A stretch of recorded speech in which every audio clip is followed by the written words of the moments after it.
Around noon on July 1st, 1863, the Union 11th Army Corps, under Major General Oliver O. Howard, began to arrive on the field, extending to the north the line already established by Generals John F. Reynolds and Abner Doubleday west of town. Without knowledge of the close proximity of advancing Southern forces, Howard's orders to his subordinates were unclear. Instead of forming his men in a tight arc across the critical road network at the edge of the town, Brig General Francis C. Barlow chose to advance his division through the almshouse complex to a rise of ground on the Blocher farm near the Harrisburg Road. This questionable movement opened the Union right flank to a massive attack by elements of Major General Jubal Early's Confederate division. They were harder to drive than we had ever known them before, said George Washington Nichols of the 61st Georgia.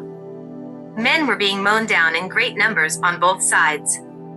We advanced and drove them into and out of a deep road cut and onto the almshouse, where the Yankees stopped and made a desperate stand.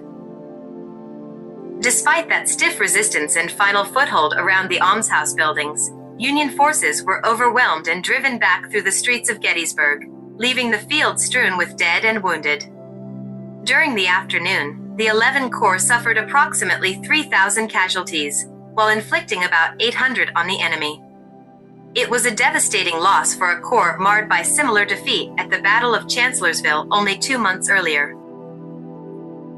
There are 2 monuments to the 17th Connecticut Volunteer Infantry Regiment on the Gettysburg battlefield.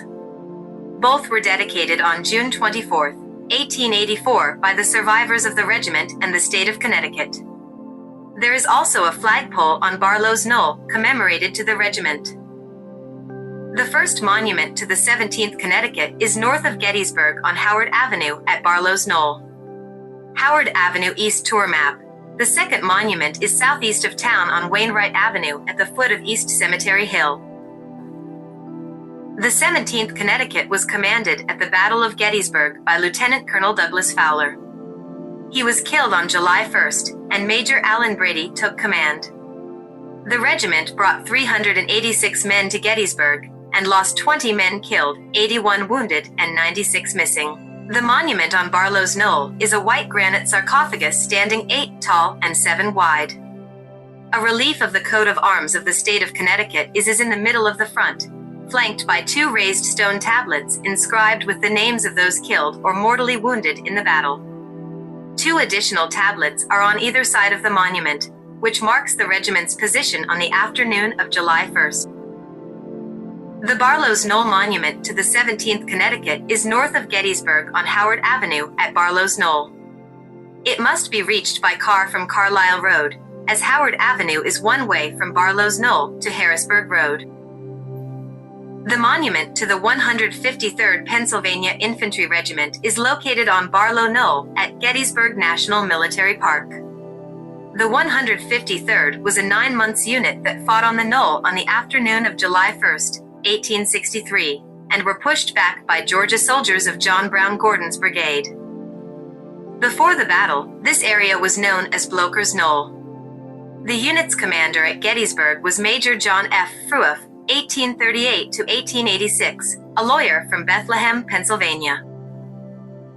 The 153rd was a 9-month regiment formed in September 1862 in Easton, Pennsylvania. The unit fought at Chancellorsville in May 1863.